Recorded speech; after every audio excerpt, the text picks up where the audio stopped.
High, কেমন আছেন সবাই? আশা করি ভালো আছেন। গত পর্বে আমরা এলিমেন্টরের টগল উইজেট নিয়ে আলোচনা করেছিলাম। তো আজকে আমরা এলিমেন্টরের সোশ্যাল আইকন উইজেট নিয়ে আলোচনা করব। তো আজকে যারা আমার এই ভিডিওটি নতুন দেখছেন তারা উপরে থাকা আই বাটন ক্লিক করে সেখান থেকে আপনারা প্লেলিস্টের সকল ভিডিওগুলো পেয়ে যাবেন। আবার ডিসক্রিপশন বক্সেও প্লেলিস্টের লিঙ্কটা পেয়ে যাবেন, সেখান থেকে আপনারা এই ভিডিওগুলো দেখতে পাবেন। অবশ্যই ভিডিওটি শুরু থেকে শেষ পর্যন্ত দেখবেন এবং কমেন্ট করে জানাবেন ভিডিওটি আপনাদের কেমন লাগলো। তার পাশাপাশি ভিডিওগুলো প্রচুর শেয়ার করে দিবেন যেন সবাই রিসোর্সগুলো দেখতে পায়। তো চলুন শুরু করা যাক। প্রথমে আমরা কি করব, ওয়ার্ডপ্রেস ড্যাশবোর্ড লগইন করে নিব। তো আমি অলরেডি ওয়ার্ডপ্রেস ড্যাশবোর্ড লগইন করে নিয়েছি এবং এখানে একটি পেজ ওপেন করে রেখেছি। তো আজকে আমরা এলিমেন্টরের এই যে সোশ্যাল আইকনটির উইজেটটি রয়েছে সেই সোশ্যাল আইকন উইজেট নিয়ে আলোচনা করব। তার জন্য কি করব, প্রথমে আমরা এখানে একটি স্ট্রাকচার নিয়ে নিব এবং এখানে একটি কন্টেইনার নিয়ে আসবো। এখন আমি কি করব, জাস্ট আমাদের যে সোশ্যাল আইকন উইজেটটি রয়েছে সেটি জাস্ট ড্রাগ করে এনে এখানে ছেড়ে দিব।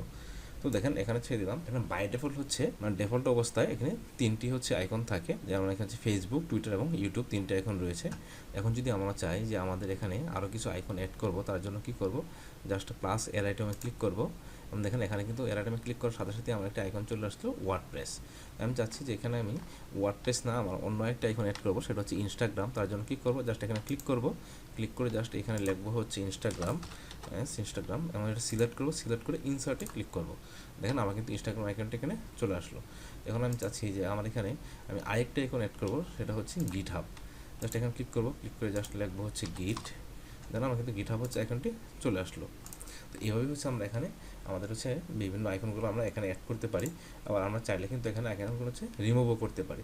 জাস্ট ক্রসে ক্লিক করবো, দেখুন আমার আইকন রিমুভ হয়ে গেল। তো আশা করি এতটুকু বুঝতে পেরেছেন যে আমরা কীভাবে একটি ওয়েবসাইটে আমাদের সোশ্যাল আইকন উইজেটটি অ্যাড করবো এবং সেখানে আমরা কীভাবে বিভিন্ন আইকন অ্যাড করবো। এখন যদি আমরা জাস্ট এই আইকনগুলো যে রয়েছে সেই আইকনের ভিতর কী অপশন রয়েছে সেটা দেখতে চাই, তার জন্য কি করবো, জাস্ট ফেসবুকে ক্লিক করবো। ক্লিক করার পর দেখেন প্রথমে কি রয়েছে, আইকন। আইকনের ভিতরে এখানে দেখেন দুটি অপশন রয়েছে, আইকন লাইব্রেরি এবং কি এখানে আপলোড এসভিজি আইকন। তো আমরা চাইলে কিন্তু এখানে এসভিজি আইকন অ্যাড করতে পারবো, আবার আইকন লাইব্রেরি থেকেও কিন্তু আইকন অ্যাড করতে পারবো। তো তারপর কি রয়েছে, লিঙ্ক কি এখানে আমরা যে ফেসবুকের লিঙ্কটা দিব, এখানে ফেসবুকের লিঙ্ক বা ফেসবুক পেজের লিঙ্ক, সেটা জাস্ট আমরা এখানে পেস্ট করে দিয়ে দেবো। তারপর হচ্ছে কালার কি, এই দেখেন এটা অফিসিয়াল কালার সিলেক্ট করা রয়েছে। আমি যদি কাস্টমে যাই, দেখেন আমার কিন্তু এখানে দুটি অপশন চলে আসছে, প্রাইমারি কালার এবং সেকেন্ডারি কালার। জাস্ট আমি চেঞ্জ করে দিই, জাস্ট প্রাইমারি কালার দিলাম রেড কালার এবং আমি সেকেন্ডারি কালার দিব হোয়াইট কালার।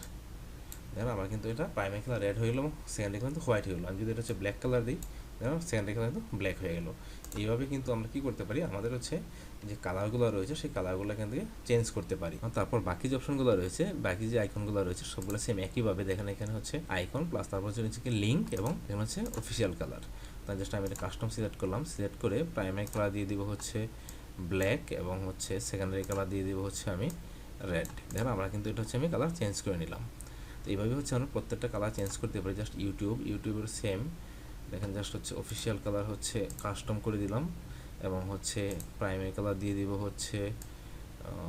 জাস্ট চেঞ্জ করে নিই, প্রাইমারি কালার দিয়ে দিলাম এটা এবং সেকেন্ডারি কালার দিয়ে দিব আমি এখান থেকে জাস্ট রেড কালার। দেখেন আমার কালার কিন্তু চেঞ্জ হয়ে গেল। তারপর কি রয়েছে আমাদের ইনস্টাগ্রাম, জাস্ট এটা থেকে আমি দিয়ে দেবো কাস্টম থেকে জাস্ট প্রাইমারি কালার দিয়ে দিব ব্লু এবং সেকেন্ডারি কালারটা দিয়ে দিব আমি রেড। দেখেন আমাকে সবগুলোই কিন্তু আমি কাস্টম কালার করে নিলাম। তো এইভাবে কী করতে পারি, আমরা কিন্তু আমাদের যে অফিসিয়াল কালারগুলো ছিল সেইগুলো কিন্তু চেঞ্জ করে এখানে আমরা কাস্টম কালার ব্যবহার করতে পারি। তো তারপর কি রয়েছে দেখেন শেপ দেখেন এখানে সিলেক্ট করে কি রাউন্ডেড, আমরা এখান থেকে স্কোয়ার দিতে পারি। দেখেন আমার সবগুলো স্কোয়ার চলে আসলো এবং আবার সার্কেলও দিতে পারি, দেখেন সবগুলো সার্কেল চলে আসলো। তো এইভাবে আমরা শেপ থেকে আমরা যে কোনো একটা আমাদের ডিজাইনের প্রয়োজনীয়তা অনুযায়ী আমরা যে কোনো একটা ব্যবহার করতে পারি। তারপর কি কলাম কি দেখেন, জাস্ট এখানে অটো সিলেক্ট করা, যে 1 দিই, দেখেন আমার সবগুলো কিন্তু নিচে চলে আসলো। আমার মানে কি আমার এখানে কিন্তু র অনুযায়ী চলে আসলো। আমি যদি 2 দিই, আমার দুইটা র চলে আসলো। জাস্ট আমি এটা অটোই রাখবো। তারপর অ্যালাইনমেন্ট কি, এটা দেখেন সেন্টারে রয়েছে। আমি যদি এখানে লেফটে দিই, সবগুলো তো লেফটে চলে আসলো, রাইটে দিই, দেখেন সবগুলো তো রাইটে চলে গেল। আবার যদি সেন্টারে দিই, দেখেন সব সেন্টারে চলে আসলো। তো এইভাবে আমরা এগুলো এখানে ডিজাইন করতে পারি। তারপর কি রয়েছে দেখেন স্টাইলে যদি যাই, প্রথমে কি রয়েছে দেখেন অফিসিয়াল কালার। আমি যদি এটা কাস্টম দিই, দেখেন আমার সবগুলো কিন্তু আবার জাস্ট আমি চাচ্ছি যে সবগুলো আমি একই কালার দিব, রেড কালার দিয়ে দিলাম এবং সেকেন্ডারি কালার আমি হোয়াইট দিয়ে দিলাম। দেখেন এখন কিন্তু আমার এই কালারগুলো কাজ করতেছে না। কারণ কি, কারণ আমি কিন্তু প্রথমেই সিঙ্গেল ভাবে প্রত্যেকটার জন্য আলাদাভাবে কিন্তু আমি এখান থেকে কাস্টম কালার ব্যবহার করেছি। জাস্ট অফিসিয়াল কালার দিয়ে দিই সবগুলার, জাস্ট আমি এটাকে অফিসিয়াল দিয়ে দিলাম। ইউটিউবের কালারটা আমি অফিসিয়াল দিয়ে দেবো এবং হচ্ছে আমি ইনস্টাগ্রামের কালারটাও অফিসিয়াল দিয়ে দেব। দেখেন এখন কিন্তু আমার সবগুলোই কি হলো, দেখেন রেড কালার চলে আসলো। যদি আমি এখানে জাস্ট প্রত্যেকটা যদি আলাদা কাস্টম কালার দিয়ে দিই তাহলে কিন্তু আমার এইখানে যে হচ্ছে কালার অপশনটা রয়েছে সেটা কিন্তু এখানে কাজ করবে না। আবার যদি আমি জাস্ট হচ্ছে ওইখানে কোনো কালার সিলেক্ট না করি, সবগুলো যদি অফিসিয়াল কালার থাকে তাহলে কিন্তু আমি এখানে কাস্টম কালারটা ব্যবহার করতে পারবো। আশা করি এতটুকু আপনারা বুঝতে পেরেছেন। তারপর কী হচ্ছে সাইজ, এর সাইজ কী হবে সেটা কিন্তু আমরা এখান থেকে সিলেক্ট করতে পারি। তো জাস্ট আমি এটা দিয়ে দিলাম হচ্ছে 28 পিক্সেল। এবং এটা প্যাডিং কী হবে, জাস্ট আমি জাস্ট প্যাডিং দিয়ে দিলাম। আমি জাস্ট এটা পিক্সেলে দিয়ে দিই প্যাডিংটা। জাস্ট হচ্ছে আমি এটাকে 10 পিক্সেল একটা প্যাডিং দিয়ে দিলাম। তারপর কি হচ্ছে স্পেসিং কি দেখেন, এই যে একটা আইকন থেকে আরেকটা আইকন দূরত্ব কতটুকু হবে সেটা আমরা এখান থেকে সিলেক্ট করতে পারি। আচ্ছা রগ অ্যাপটা যদি আমরা বুঝতে চাই তাহলে কি হবে, জাস্ট আমরা কন্টেন্টে যাব, কন্টেন্ট থেকে জাস্ট কলাম থেকে 2 দিয়ে দিলাম। এবং এখন যদি আমি স্টাইলে যাই, স্টাইল থেকে জাস্ট হচ্ছে এই রগ অ্যাপস দেখেন, এখন দেখেন যে দুইটা রয়ের মাঝে যে গ্যাপটা, সেই গ্যাপটা আমরা এখান থেকে সিলেক্ট করতে পারি। এটাই ছিল হচ্ছে রগ অ্যাপসের অপশন। জাস্ট আমি আবার হচ্ছে কন্টেন্টে যাব, কন্টেন্ট থেকে অটো দিয়ে দিব, আমার কিন্তু আবার অটো চলে আসলো। তো এইভাবে হচ্ছে আমরা স্টাইলগুলো এখানে চেঞ্জ করতে পারি। তারপর কিছু দেখেন বর্ডার টাইপ, আমরা চাইলে কিন্তু এর প্রত্যেকটার জন্য একটা বর্ডার ব্যবহার করতে পারি। জাস্ট হচ্ছে সলিড এবং হচ্ছে এখানে দিয়ে দিব হচ্ছে 4 পিক্সেল এবং একটা কালার দিয়ে দিব হচ্ছে আমি ব্ল্যাক কালার। এখানে আমার সবগুলো কিন্তু এটা হচ্ছে ব্ল্যাক কালারের 4 পিক্সেলের একটা বর্ডার চলে আসলো। এবং এখান থেকে কিন্তু আমরা হচ্ছে বর্ডার এরিয়াসও ব্যবহার করতে পারি।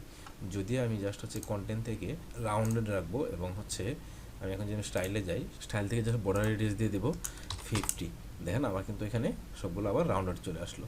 এইভাবে কিন্তু আমরা হচ্ছে আমাদের এখানে ডিজাইনগুলো করতে পারি। এবং জাস্ট আমি আইকন হোভারে যাই, দেখেন আইকন হোভারের প্রাইমারি কালার কী হবে, জাস্ট প্রাইমারি কালার চাচ্ছি হচ্ছে ব্ল্যাক এবং হচ্ছে সেকেন্ডারি কালার হবে হচ্ছে রেড। এবং হচ্ছে বর্ডার কালার কী হবে, বর্ডার কালার হবে আমার এগুলো একটা বর্ডার কালার দিয়ে দিলাম। এখন যদি জাস্ট আমি যাই, দেখেন আমার কিন্তু কালারগুলো চেঞ্জ হয়ে যাচ্ছে। যখনই হচ্ছে হোভার করতেছি দেখেন আমার কিন্তু হচ্ছে প্রাইমারি কালার হচ্ছে ব্ল্যাক এবং সেকেন্ডারি কালার রেড হয়ে গেল। এবং জাস্ট এখানে হোভার অ্যানিমেশন কী হবে, আমরা যে কোনো এখান থেকে সিলেক্ট করতে পারি। জাস্ট আমি চাচ্ছি যে হচ্ছে পালস গ্রো দিব, দেখেন আমার কিন্তু যখন আমি হোভার করতেছি তখন এটা গ্রো করতেছে, মানে ছোটো থেকে বড় হচ্ছে। তো এইভাবেই হচ্ছে আমরা এখানে ডিজাইনগুলো করতে পারি। আশা করি আপনি এতটুকু বুঝতে পেরেছেন যে আমরা একটি ওয়েবসাইটের ভিতর কীভাবে এই সোশ্যাল আইকনগুলো ব্যবহার করবো এবং সেখানে কীভাবে হচ্ছে লিঙ্ক করাবো এবং আমাদের প্রয়োজন অনুসারে আবার কীভাবে হচ্ছে বিভিন্ন আইকন এখানে অ্যাড করবো। আশা করি এতটুকু বুঝতে পেরেছেন। তো আজকে আমি এখানেই শেষ করছি, দেখা হবে পরবর্তী ভিডিওতে। আমার একটি কথা, পরবর্তী ভিডিও পেতে অবশ্যই আমার চ্যানেলটি সাবস্ক্রাইব করে রাখবেন এবং পাশে থাকা বেল আইকনে ক্লিক করে রাখবেন। তো ভালো থাকেন সবাই, দেখা হবে পরবর্তী ভিডিওতে। ধন্যবাদ সবাইকে।